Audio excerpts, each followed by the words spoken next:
everybody. Hi, I am Earl Holland. Thank you and listening and looking at another Sports Refuge podcast live stream. Tonight's guest is someone I've been able to encounter during my time as a journalist, being able to talk to him, be able to sort of, pick his brain about basketball and things like that. And I'm glad to have him here. Greg Bozman Sr. Everybody calls you the Boz. I'm glad to have you here, and I'm really appreciate you taking time out of your schedule to do this. And I want to say again, thank you so much. How have you been, especially during this time? I'm great. I'm honored, and I told you earlier, I'm honored and humbled that you've asked me to be on. It's always a pleasure to see and talk to you about sports, especially the game of basketball.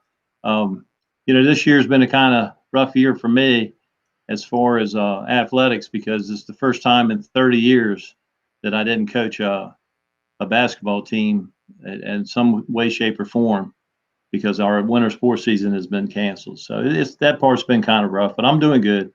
I'm hanging in there, ready to get started. Hopefully we can get fall and spring going before school ends. One of the things you were telling me, especially before we started, was that you are doing a dual role as athletic director at both Washington High School and Crisfield High School, schools you both attended at one point. What is that like, and what led to that decision to take over the AD position at both schools? And what is it like scheduling? Well, it's going to be busy next year when we get back to some normal times. I've always wanted to do it. I've been asking to do it for some years now, because no harm, but Washington High's had a great turnover rate with our athletic director, and I've been an athletic director in the county for 15 years now, 3 of those at Washington High in the early 2000s. So I wanted to take a shot at it and, try to make it both schools' programs really nice. Like I said, I've had experience at both schools. I attended both schools, played basketball at both schools, and I've coached at both schools. So I felt like, I'm all Somerset County, and that's what it's about. Even though my home base is Crisfield and I've been there the longest and I love the Crabbers, it's all about the kids. So all the kids from Somerset County, if you're helping them athletically, why not give it a try? What is an average day like as an athletic director?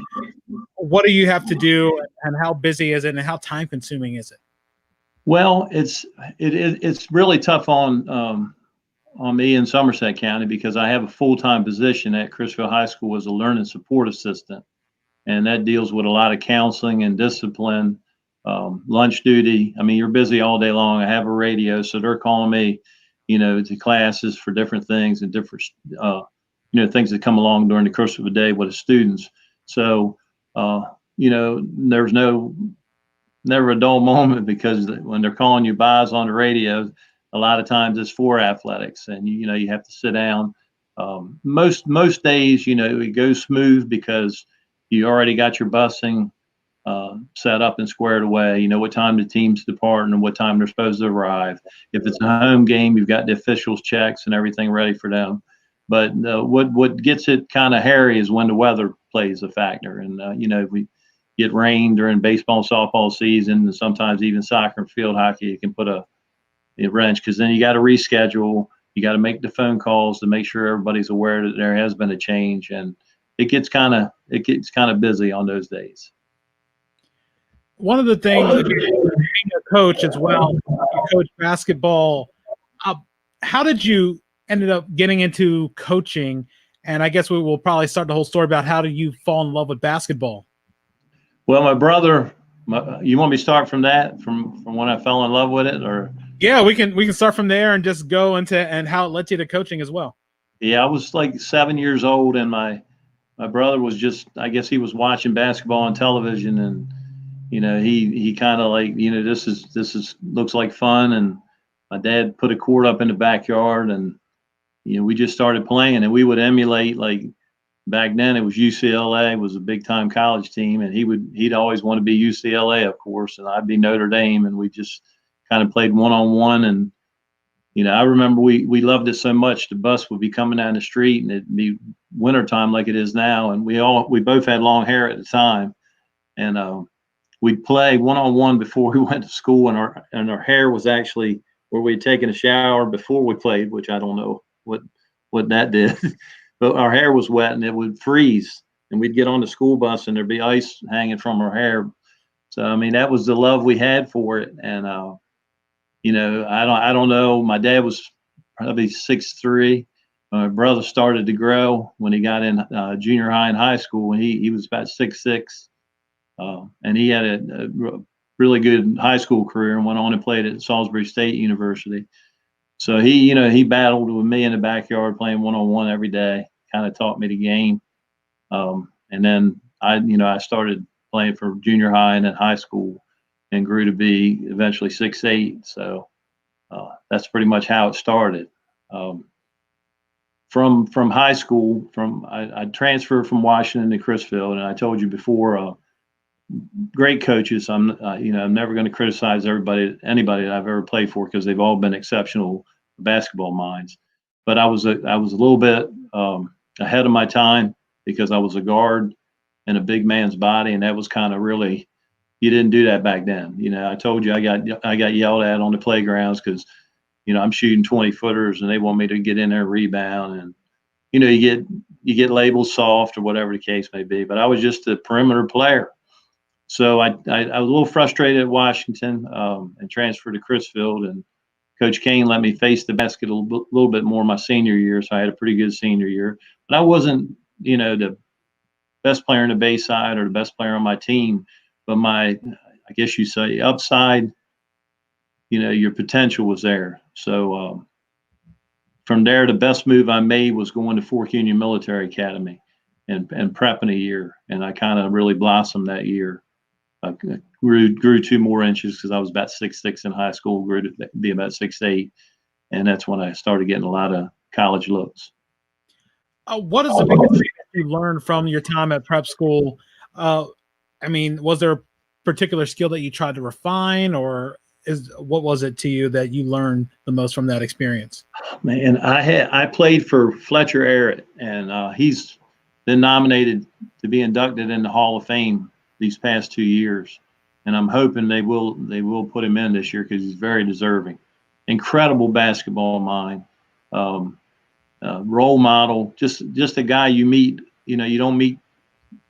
If you meet him in your lifetime, you've done something special when you're introduced to somebody that not only a basketball mind, but just a great person. Very religious. He was just a class act.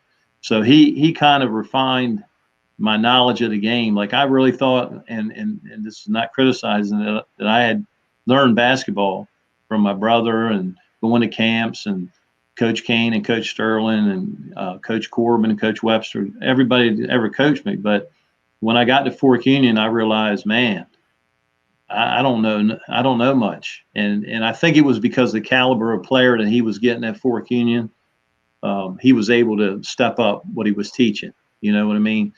And he taught me, I never forget, he called me in the office. He said, "Bozman, what do you do well?" And I said, "Well, I can shoot from deep. I can handle the ball. I'm very agile, and I can run forever." And he said, "Well, we're going to teach you the art of moving without the ball, coming off screens, and getting your shot off quick." And those were the skills I really honed there. And he helped me, become a Division I basketball player. When you had the opportunity going to Georgia, what was the draw of Georgia, and what did you think coaches saw in you there? Well, at Fork Union on Tuesday nights, we set chairs up on the stage, and they were, like church chairs that you see. And we had like a little semi-oval out there, and we kept asking Coach the first time we did it, what are we doing? He said, "Don't worry about it, just set them up." So we set up 20, 25 chairs.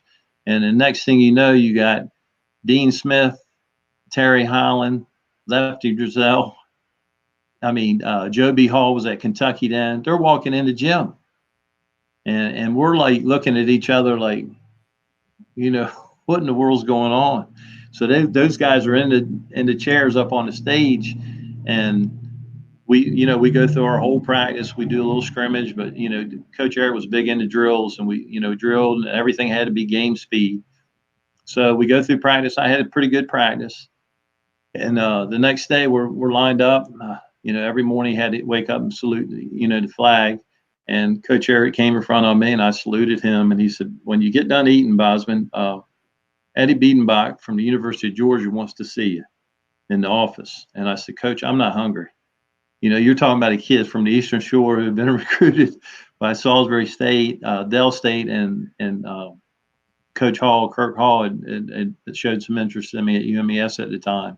So I'm coming from three schools wanting me, and the University of Georgia wants to talk to me. I don't have to eat. I'm ready to go talk to him." And I did. Of course, he told me I had to eat. I went and ate and met Coach Biedenbach, who had recruited Pistol Pete Maravich. And I sit down. I'm like, I can't believe it. I'm looking at this guy, and he said, "We're prepared to offer you a full basketball scholarship to the University of Georgia." And I was like, I lost it. I was like, oh my God. So you had payphones back then. I went out and you had, wait your turn to get on the payphone at Fork Union. And I'm putting the change in, and Mom answers the phone. And I tell you, my brother's response when I told him, he's since passed and I miss him every day, but he was happier than I was. You know what I mean? That I'd been offered a scholarship. I mean, he was just going crazy. So that was the start. And then, they were the first big school to recruit me. There were several, 100 really after that. But where Georgia had been the first one, that's kind of sealed my decision, I think. What was it that made Georgia the most interesting choice? And then what was it like when you first got on campus there? Well, I knew Dominique was there. So, I mean, you knew how great a college player he was and eventually how great a pro player he became.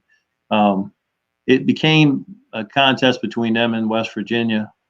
I love WVU, and of course, I ended up being there, but it's cold there and it snows a lot. And Georgia, it's warm, so I like warm weather. When I first got on campus, the first thing I wanted to do is meet Herschel Walker because he was a star football player and the Heisman Trophy winner, and I did have the pleasure of meeting him, getting introduced to him, but.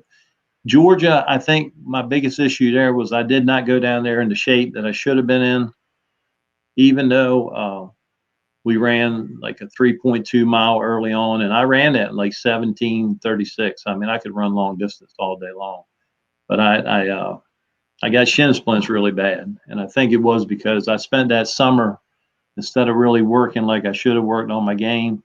I spent it my head was about this big because I was walking around the Eastern Shore. And everybody knew I had got this scholarship to the University of Georgia. Of course, a lot of people back home were like, "I can't believe he's that good to go to Georgia now," because they're still thinking, how I was in high school as opposed to now. But you just get so much better and you get older and get stronger. But I love the campus of Georgia. It was just kind of ran into the same thing with Hugh Durham. He wanted me to play more of a power forward position. And it just wasn't what I was. I never could figure that out because Biedenbach had saw me, with a lot of perimeter skills, and that's what he, was telling me he was most impressed with. But then when I got to Georgia, it was like, we don't want you to do as much of that. We want you to back up Terry Fair, who was a power forward at the time. What led to your decision ultimately to leave Georgia, and then what happened next? Oh, I left kind of abruptly. I remember all the guys on the team were up on the ledge in McWhorter Hall, which was the athletic dorm, and they were like kind of dumbfounded because they knew, like Vern Fleming, who ended up playing in the NBA, would often tell me that you got all the offensive skills, you just need to strengthen yourself and work on your defense and rebounding. And at that level, you got to wait unless you're some phenom. It was junior, senior year, I probably would have started or at least, saw the floor a lot. And I just wasn't, I didn't understand that at the time. I was looking at, I needed something to happen right now. So I packed up and left. And when I got home, my mom was the only person that would speak to me. She was the only one that my dad and my brother didn't have much to say to me at all. They were very disappointed. And my brother, called Coach Eric at Fork Union and told him what I'd done. And Coach Eric said, "You need to drive him here to campus." And I'll never forget it. We went in my mom and dad's car and drove to Fork Union, and Coach Eric, walking in there and knowing that you've disappointed somebody that you look up to so much was kind of, it was hard.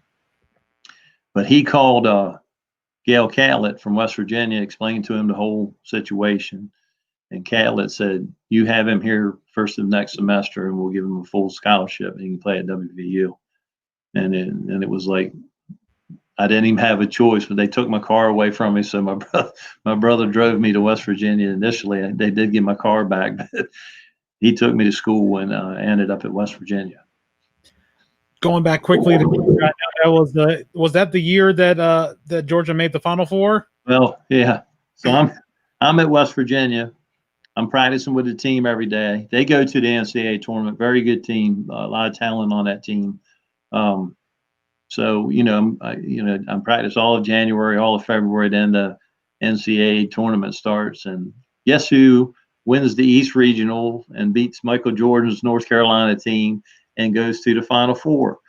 The Georgia Bulldogs, which I'm listed in all these newspapers and magazines and different things being on the team. My name was still listed on the roster, so I could tell a story and say I was on a Final Four team, but I wasn't. I had left, and it haunts me to the day, because I mean, what's the chances of a young man from Chrisfield and Princess Anne, Maryland, to make the Final Four and have a chance to play on a Final Four team? So I wasn't feeling real good that March. Fast forward, moving to now being at Morgantown, what was it like once you're finally there? How were you able to overcome the cold weather, and what was the experience? Yeah, I really should have stayed at West Virginia. I'd had a nice setup there. My roommate Dale Blaney, he ended up getting drafted by the Lakers. Great player, great guy. We're still friends. I get invited back to the reunion every year. They have it, so which is really nice. But I'm listed as the best shooter at the forward position that Coach Gail Catlett had ever coached, which I got those clippings. Are kind of like my treasure, from the college days. But started off, I played like 4 games. Was playing about 12 minutes a game, and my mom had some health issues really the whole time I was at Fork Union, Georgia, and they had gotten a little worse at West Virginia, and I had fell in love with a girl back home, and unfortunately she came down for a weekend, and when she went back, I went behind her, and that was the end of the West Virginia career. Which, I mean, every time I go back to the reunion, those guys just said, "You kind of just disappeared." And it's crazy because Coach Catlett had called my dad at his hardware store and said, "He could come back right now. We're going to start him on the next road trip because we needed some outside shooting." And I never went back. But I struggled with coming off the bench. It was like I could never get into flow. I'd get a couple shots during the game. I needed to be out there, and I think Catlett knew that, and that's why he wanted me to come back. And he was going to start me because he knew I needed those minutes. Because all the blue gold inter squad games, I was scoring anywhere from 18 to 20, 25 points a game. But when you're young and you got a lot of personal problems going on, you tend to do things that you normally wouldn't do. I know you talk about being an outside shooter in an era before the 3-point line really came in the NCAA. How do you feel you would have thrived in the NCAA with the 3-point line? Oh my. 2 things. I always said if I had the 3-point line and the game was like it is now, where big men, it's like natural now. They play the perimeter if they're capable. And the second thing is, if I had played at a school like Loyola Marymount in the late 80s, early 90s, who knows? And I definitely feel confident in my ability from the age of 19 to early 30s that I could have definitely played overseas professionally. So I don't know where it would have led, defensively and strength wise, I would have struggled. In the NBA on the offensive end, I'd been fine, but you got to have the whole package to play in that league.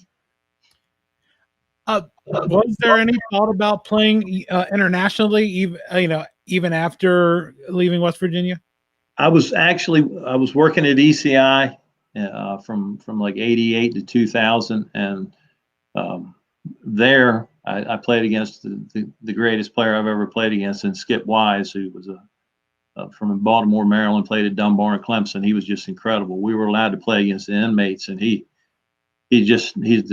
I can't imagine how good he was in his 20s, because I played against him from like 32 to 35. But there was a captain there at one time. I can't even remember his name, and he had some friends in the Celtic organization, and he talked about getting me a tryout with them. Because he was impressed watching me play. But overseas, even back then, wasn't as accessible as it is now.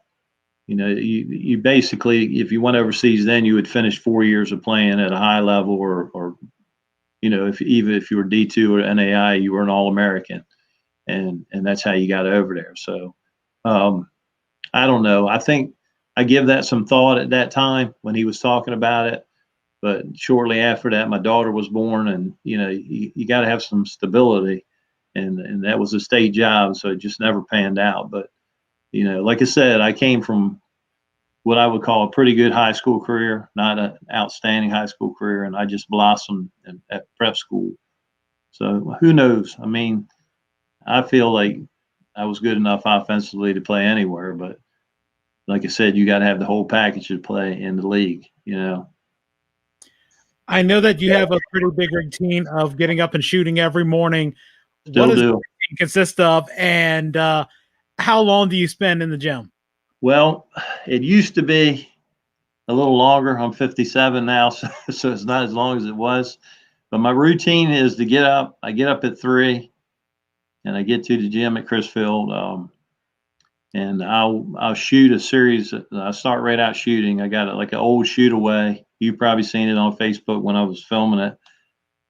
It serves the purpose, but I'll shoot like a series of 10, and then I'll lift. One day I'm doing chest, then I'm doing arms, then I'm doing shoulders. So I kind of rotate them, and I try to put up, about 300 shots a day. Used to be 500 to 1,000, but you get a little older, you slow down a little bit. But it's more for my mental state of mind now. I mean, I can still shoot it. It's just I don't move as well as I used to. But I still do it every day. I got my alarm set already on my phone for tomorrow morning. So, what could you best compare your style of play to? Maybe someone who played in the NBA in the past, say 15, 20 years, especially the game keeps continuously evolving. Man, would have to be an outside shooter. Like a lot of people don't know, because I played in like the 70s, 80s, 90s, and into the 2000s, and played against my son and all his era, and they didn't realize at the time that I was mid 40s to 50, and so I was just basically a shooter, but I could handle. I could actually at one time, especially like in the early 80s and mid 80s, I could play point guard at 6'8", and I mean teams would press me in the summer league, and I had no problem going by him and handling the one. So I don't know. I don't know. I think Luka's a little more savvy, watching him play than maybe I was, but I could definitely grab a rebound and go coast to coast and pull up from 30. So I don't know. I don't know. A little mixture of maybe Bird and him, and a guy named Oscar Schmidt from Brazil, who I emulated a lot. I think I became a better shooter after about 24. I watched him play in the Pan Am games, and I stopped trying to prove to everybody that I could be a guard and wasting a lot of energy. And then I started coming off screens, and I think I became a lot better shooter then, because I didn't expand so much energy putting the ball on the floor. So I don't know. I'm a combination of all those guys, but I was definitely a different type of player than than what they had, what I was supposed to be back in the 80s. That's for sure. To you, what is? I know you still play. What do you feel is the one skill that doesn't that ages well? My shots aged well, but the ability to move. I mean, it's frustrating. I try not to think about it because I was so agile at one time, and now I got a real bad ankle, so it's kind of your eye for the basket. I don't think ever leaves. If my ankles are feeling good and I'm shooting in the morning and I've got a good sweat going, I can drain countless one right after the other without a problem. It's that I don't think that ever leaves. What is the key to a shot? Because I know even at my height, I'm barely 5'8". I could never get enough lift or even get a good aim to hit anything maybe outside of 10 feet. Yeah. Well, what helped me, and I was playing against my brother, so I think the best thing and I want to say there were a lot of great shooters in my generation, was the fact that there were no threes initially when we started to learn how to shoot. So everything was a two. So you learned the proper form of keeping your elbow in and following through. And it didn't matter if you shot a 10-footer or a 15-footer, it was all 2 points. I think youth, and I did it with my son, and I wish I hadn't. I was so impressed with him being able to shoot it at 7 or 8 years old, but he was shooting it from here to get it there. You know what I mean? And then, you got to go through a whole other process to get them to shoot properly. So I think the curse, as much as I love the three, I think it should be totally off limits to anybody. I guess they got to have it in high school, but I would say junior high on down, any middle school programs, there shouldn't even be a 3-point line on the court, because the form of these younger players is it's killing them, And in your case, if I don't know how old you are, but I'm not saying that was your problem, but to me, the form, once you develop the form and the muscle memory, then you can extend your range where you can shoot a little bit deeper. But I think these kids they're just slinging it up there at a young age, and they're not learning how to shoot properly. Yeah, I'm being 37. I was pretty much, because I was taller, and again, at a certain point, I was one of the tallest kids, and then became one of the largest kids, but never grew any taller than 5'8". So it's basically, you're pretty much going to play the post, even though you may not be good. Just get rebounds. That's all you can. I will say that one of the things I was about to ask, and as I lost my train of thought about it, was I was going to say that the 3-pointer is sort of the basketball equivalent to having kids throw a curveball at a young age, because it can really, really do some damage if they're not doing it right, not proper mechanics, and really not learning the basics of it.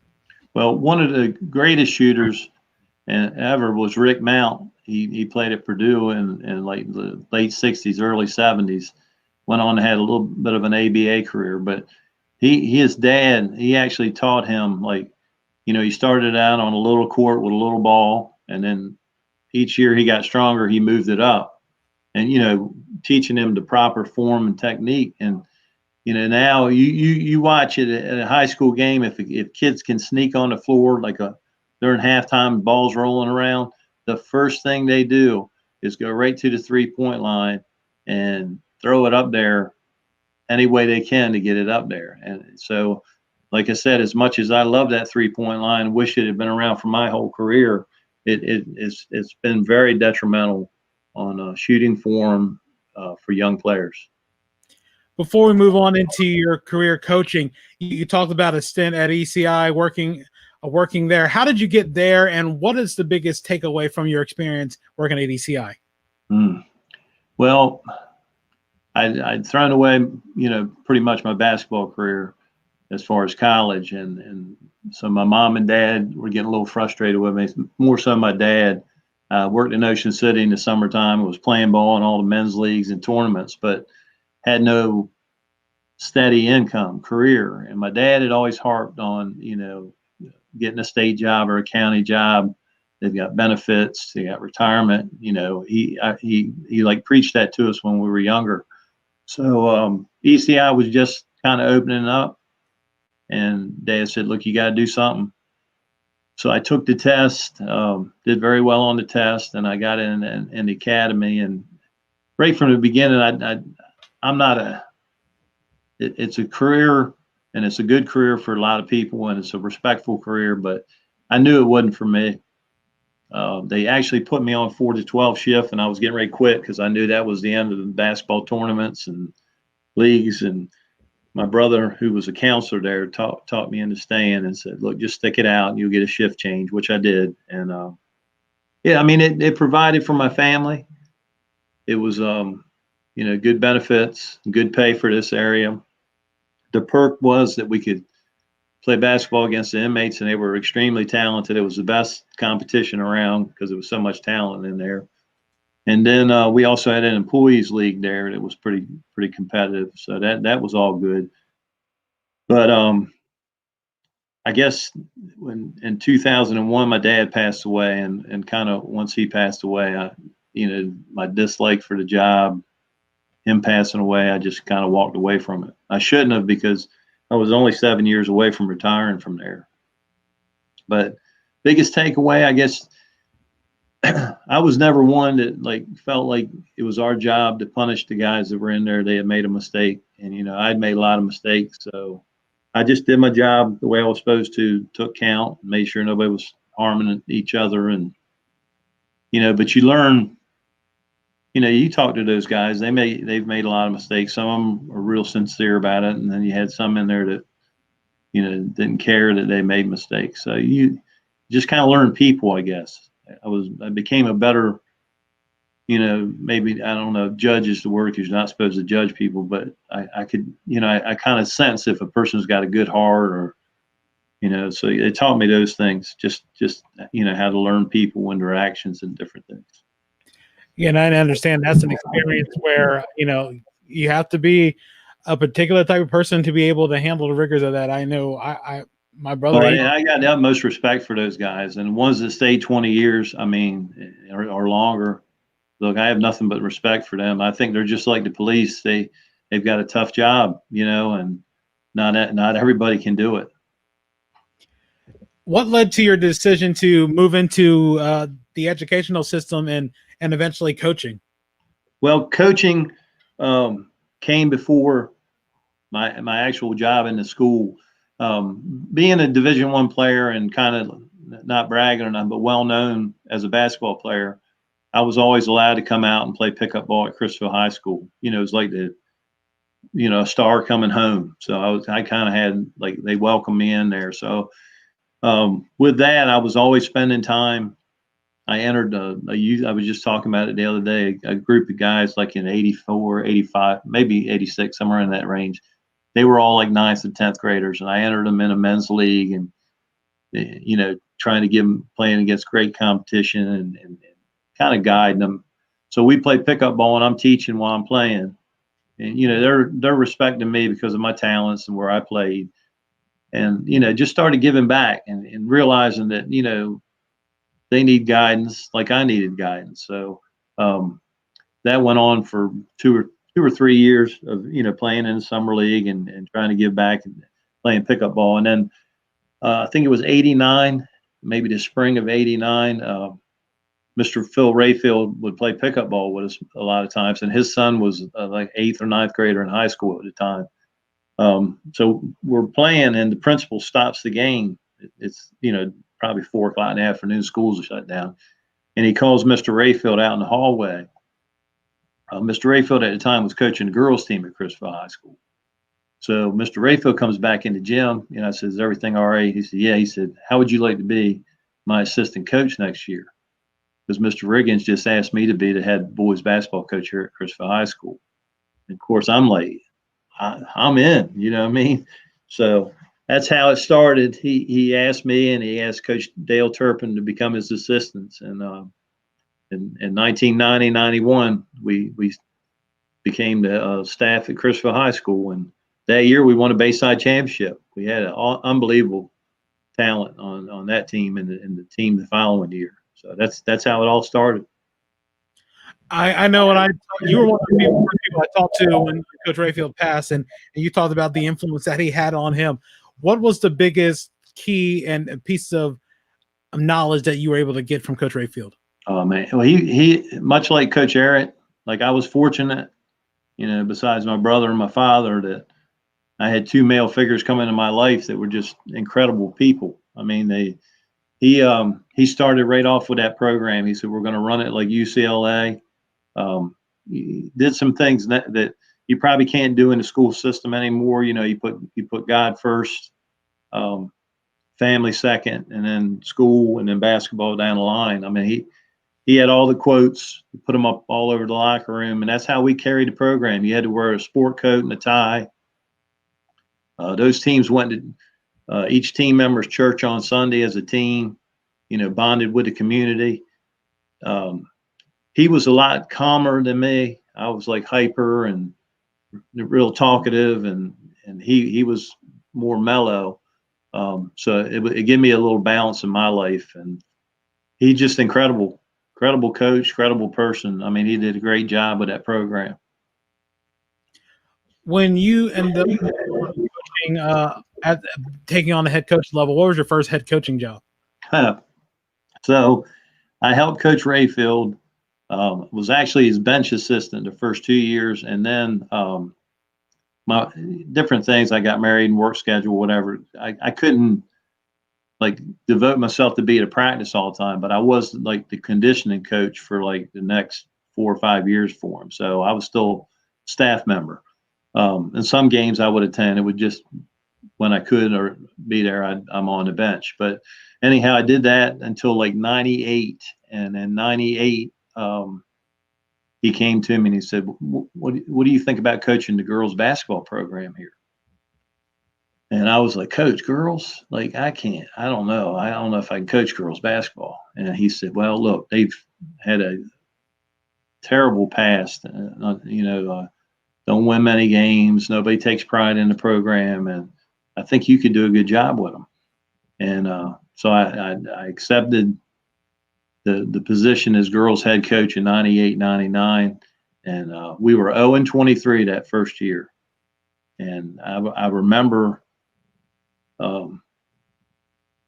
not mentioning any names, but coaches would press you like, what I mean? Like I'm as competitive as any man on this earth, but I do believe if you're winning a high school basketball game 70-15 in the fourth quarter, you don't have to have a full court press on. And that's how my first couple games were.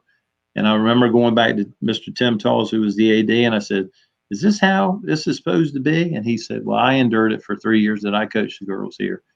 He said, I know. And I said, well, I was 37 at the time, and I remember thinking to myself, if I'd been 25, that would have been my last year coaching girls basketball.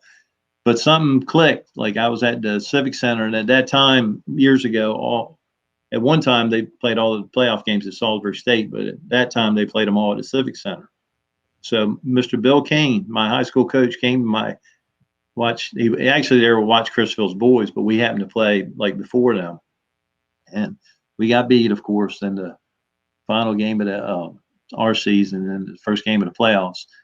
And I remember he walked over there to me and he said, you're going to be a great coach. And I was like, Coach Kane, I was 0-23 and I just lost, by 20 points to Colonel Richardson. Like, why are you saying that? He said, because you coached from the first moment of the game to the last moment, and it didn't matter what the score was, you were still coaching.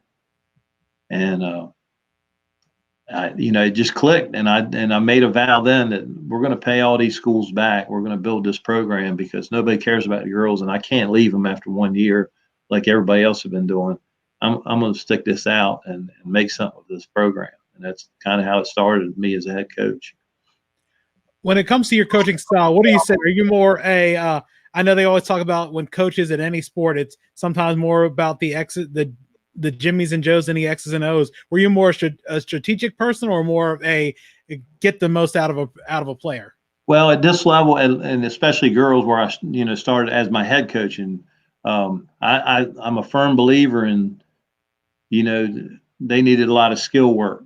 So you do a lot of fundamental ball handling drills, layup drills, shooting drills, because it doesn't matter and then I'm speaking to this first group that I coach. It didn't matter if I ran all these sophisticated offenses, if at the end result, the girl that came off the screen can't shoot, you know what I mean? Or she can't put the ball on the floor. So I was a big time hour and 15 minutes, hour and a half, straight fundamentals. And then we put in sets and different things at the end, for out of bounds plays or offense or whatever the case may be. And it was very successful for us. So I think at this level, you have to be a motivator, you have to be a father, a counselor, but you got to stress those fundamentals because, the X's and O's are great. And I'm not saying, I don't know the X's and O's, but I always felt like at a high school level, and that boys and girls, it's a little bit more to it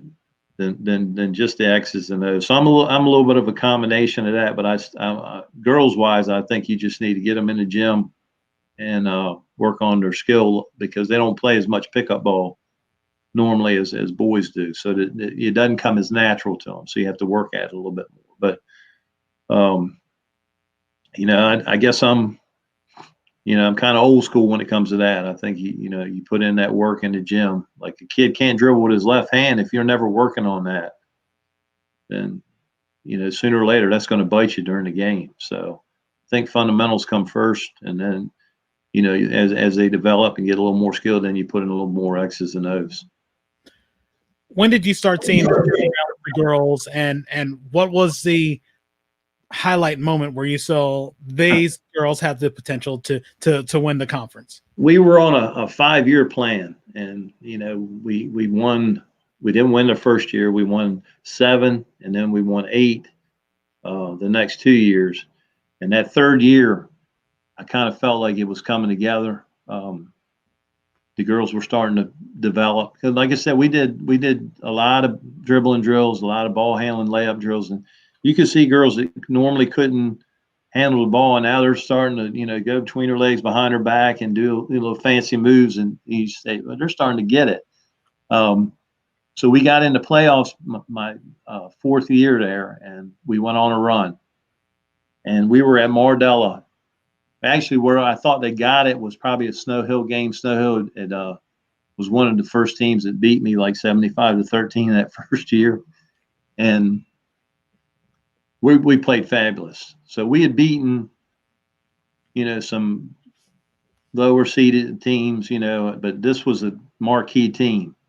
And I'm watching the girls, and we're up, and I'm looking at the clock, and Nitra Cannon's at the free throw line, and she's shooting free throws. And I hear all this crying behind me on the bench. And I look out on the floor, and like 2 or 3 of the girls are crying. And, and we're up. We've basically, this game's over.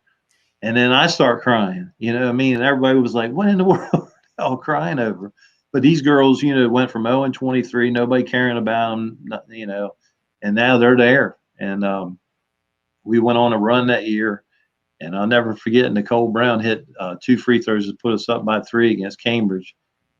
And we won the semifinals to go to the regional final. And they claimed that I started jumping up and down in front of the scores table, and I jumped all the way underneath the basket, our basket free throw. And that's where I ended up. I don't know how true that is, but Mr. Tom Davis had to come in the locker room and actually get me out of the locker room. I was so emotional wreck for the celebration on the floor because, when you see these kids that, basically crawling and now they're running, it was just a tremendous feeling. Best 5 years to this day of my basketball life was that first 5 years of coaching those girls. After Christmas, where did you move next? Well, we went back to the regional final the next year. So it was 2 years in a row. We got beat by Mardella and Pocomoke, 2 premier girls basketball programs. And then the superintendent of schools and the assistant superintendent of schools, and I think the director, came to me and asked me if I would be interested in coaching the boys team and being athletic director at Washington High School. And well, it was a struggle because I didn't want to leave Christopher. I was comfortable there, but then part of me was like, you need to, try to better yourself, with the AD position included, and head coach of boys basketball, try your luck at boys basketball. So I accepted it, and kind of I felt bad because a couple of the girls that I left behind, I didn't realize how much I had hurt them by leaving them. So that kind of weighed on me, because you sometimes when you make these moves and you're only thinking about you don't realize how much effect those moves have on others, and that bothered me. But I loved it at Washington High. I tell you the story, I probably still would be there coaching boys, but we went in and kind of turned that program around. They had been struggling a little bit, and we got it going. Coach Rob McCready and myself put in a lot of time, and had 3 good years there. But my son was actually getting into basketball then, and he was crabber. He was a crabber all the way. So, I'm thinking, I got this head coaching job, you can come to Washington and play for me. He said, Dad, I'm not playing for Washington. I'm playing for Chrisfield. So I envisioned myself eventually going back. I knew Mr. Rayfield wasn't going to coach much longer. Maybe I'll go back and hopefully get that position and have a chance to coach boys at Chrisfield. But things that just, went different directions for me. Then I know you had a year at Snow Hill. What was that like coming in, especially with I know you were there when Little went to Snow Hill as well, and then in the situation when Alan Miller passed, you were named the head coach. What was that experience like taking over? And it's a situation where you're coming in. It's a whole different team from the team that went to the States. What was that experience like?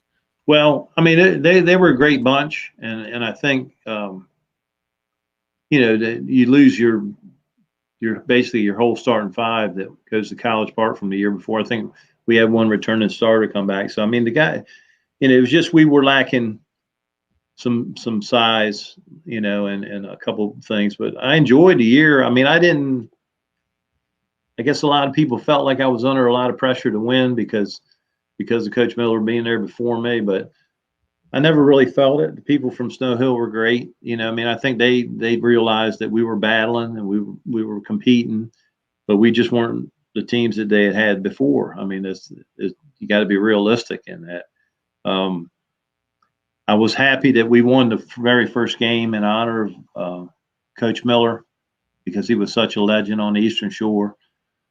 Nobody can replace a guy like that. I didn't go in there expecting to replace him, and just a great coach. And it was a good year. I can't say I didn't enjoy it. I could have stayed there, but I chose that where this is crazy, but I was athletic director at Chrisfield and head coach of another high school's program. I just didn't feel real comfortable with that, and I don't know. I just figured it was time just to return to Chrisfield as AD and help with the basketball program down there. Mm-hmm. And just to close to the chapter on Snow Hill, I had to imagine that the players were still reeling over his loss, because it was something so sudden too. It's not like something where someone is it was a sudden loss. I remember hearing the news when he passed away, because I was at work. I was at work when I heard the news. Actually, I think I was off that day. I think my nephew or my niece told me, and then I was shocked when it happened. But yeah, actually, we had to go get my son from school that day because he was so upset. I mean, because it was so sudden, and I don't care. It's just tragic, anybody passing away, and he was such a legend in that community. It was just, I don't know. It was a tough year. But I tell you, I can't complain. Those guys, those kids were great. They were a fun bunch to be around. Friends with almost all of them on Facebook. I try to stay in touch with them. I saw one the other day in Salisbury, and he gave me a big old wave. So I think we had a good year. It was a tough year. It was a tough year. One, you're not as talented as the team was the year before overall, and then of course Coach Miller's passed, and it was just. I look back on it. I'm glad I did it. It was an experience for me and something different for me. And like I said, I was really honored that we won that first game and we had dedicated that first game to him. So that means a lot to me that we did win that game and we did it in his honor. So good program. Moving back to, I know you took the helm again of the girls team. Before we go into that discussion about taking over the girls team again, comparing coaching boys and to girls, really, what are the big differences that you see in coaching each boys and girls? And what do you feel like is the biggest fundamental that lacks in each gender when it comes to basketball? Is it, Well, girls to me are, I think I've enjoyed coaching the girls a little bit more than the guys because they listen, and it's just kind of, they're so emotional at times, like when they win or if something's going good for them, I mean, it's just a joy that you see that they're, I mean, it just comes right out, I mean, they're like ecstatic over a move they've made or a shot they've made, or boys are trying at times. I've coached AAU, I've coached middle school, I've coached high school. I have a knack of always relating pretty well with most of the players that I coach because I just have a good rapport with them. But so I don't know if I favor one or the other. I just it's just, I guess, watching the development in girls as far as their skill level from where they start to where they begin is really fulfilling because you see a big change in their game. But I've enjoyed both. Now, as far as their fundamental weakness, I think the boys don't work on fundamentals enough. They want to skip the fundamentals and go right to the fancy stuff. And I think that's very frustrating because a lot of times their shots affected by it and their ball handling's affected by it. And, you got to process. And I think back in our day, we took that process. We went to camps, we learned the fundamentals, the footwork, the proper way of doing things. So if these guys now with all this athletic ability would do that, oh my gosh, I can't imagine, the product that would be coming out.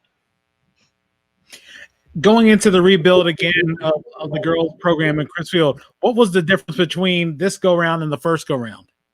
Not much difference. I felt like the girls that I had the first go round they ran track and they played basketball.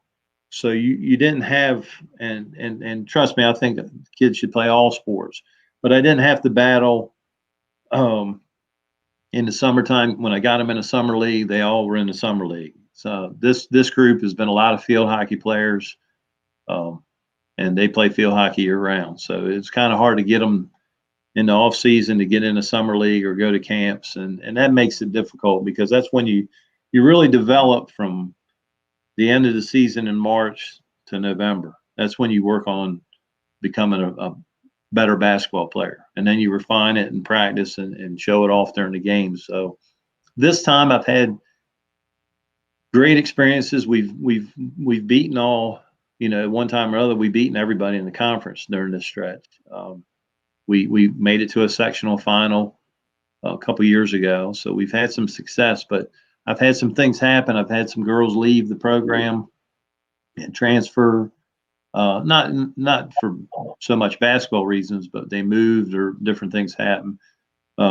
If a couple girls stay, like last year we struggled, only won 2 games, but our best player left us, and if she had come back, we probably would have won the region. And her actual senior class, I had every girl.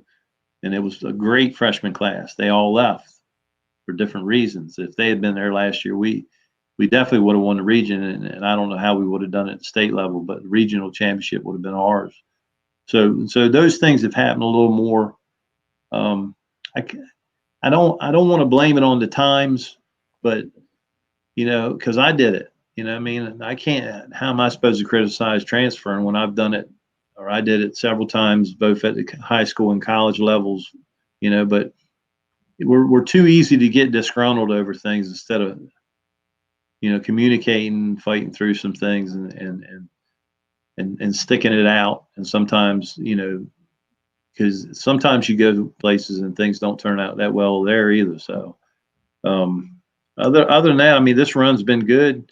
I think it could have been a lot better. I do think we could have. The year we went to the sectional finals, I think we would have won it. But one of my best players didn't play the year before. She just didn't want to play basketball that year. If she had played, had another year under her belt, there's no doubt in my mind that we would have probably won the region that year too.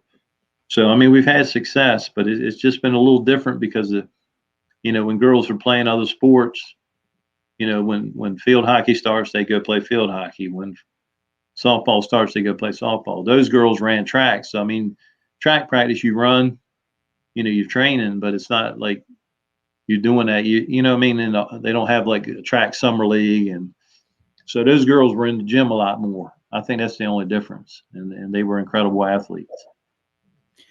One thing I forgot to ask you, aside from basketball, what was your other favorite sport to play? None. No, I actually love all sports. I started out as a swimmer and a baseball player, and I was a pretty good swimmer when I was younger, and made the Little League All-Star team a couple years. So I was a pretty good baseball player, and I love the other sports, playing football in the backyard and all, but it's just something about basketball that just kind of just hooked me early on, and then.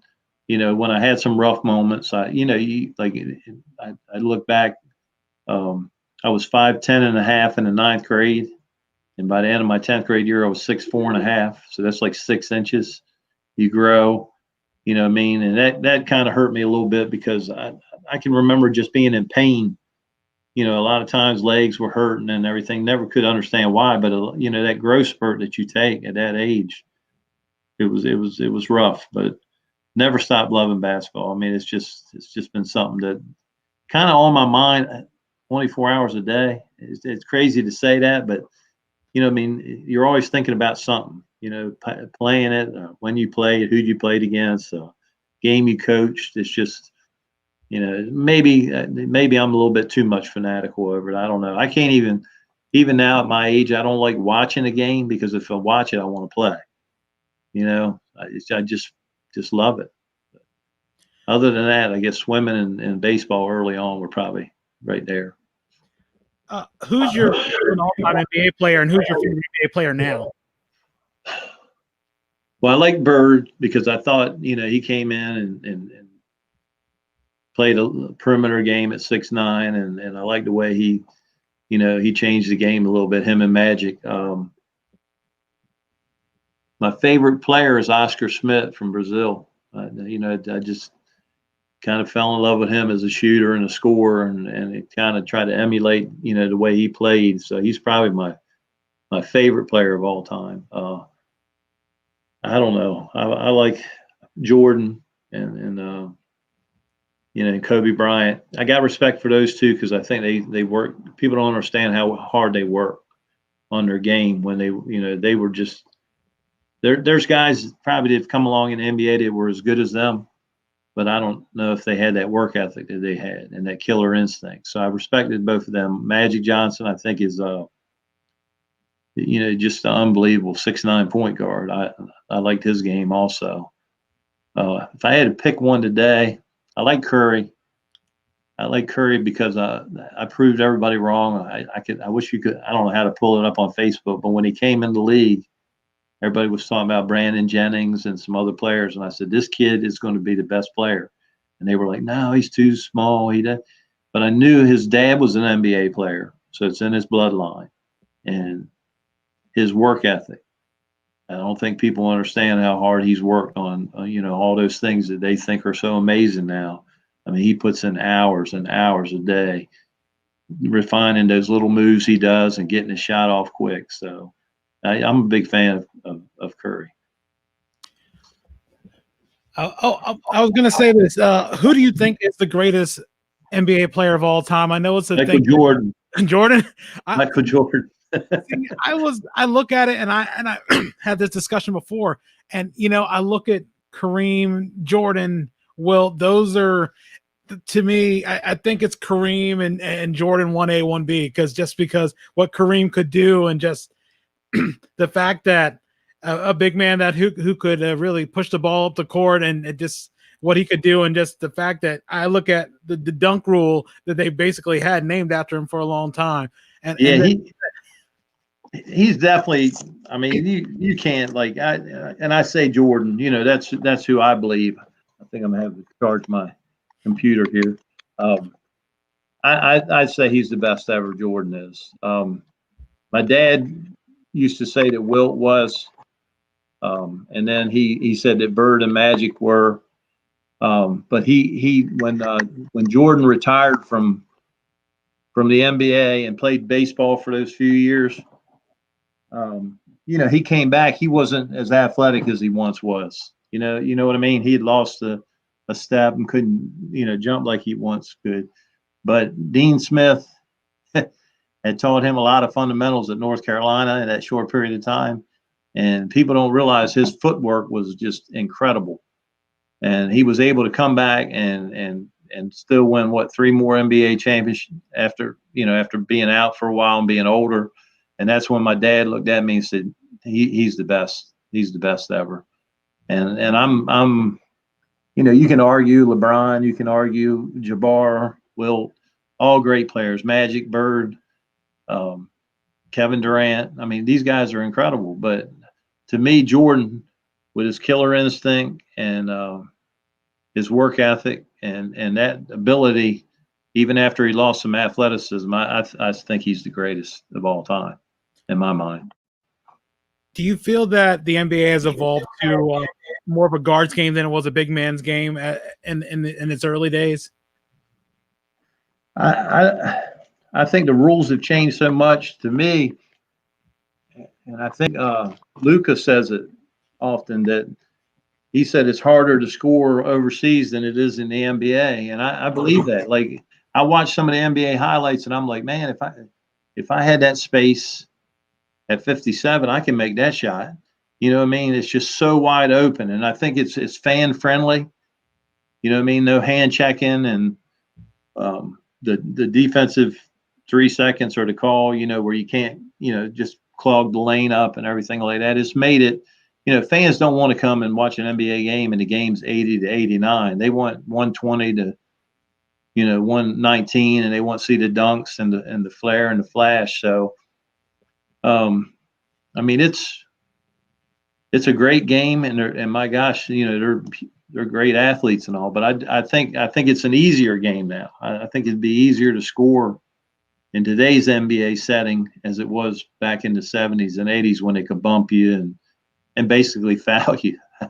You know, that's what they did. But you know, I'm not saying that these guys aren't great basketball players, but I do think it's a fan friendly game. It's more for entertainment now. I mean, they put on a show, and they're very good. So still love it. You know what I mean? But I just think the game has changed. I'm gonna plug this in real quick because I don't want us to die. Okay, yeah, no problem. You can keep asking me questions, though. Okay, yeah, no problem. Who would you say was the greatest? Who was the best player that you ever played against?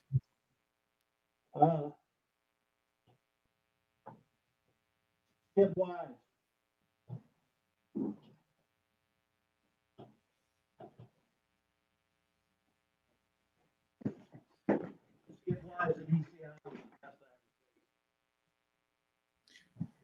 What was it about?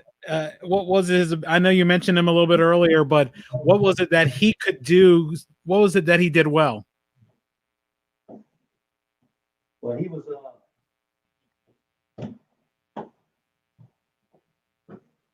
a tremendous scorer, tremendous shooter. I got to move it over here. I'm sorry. No problem.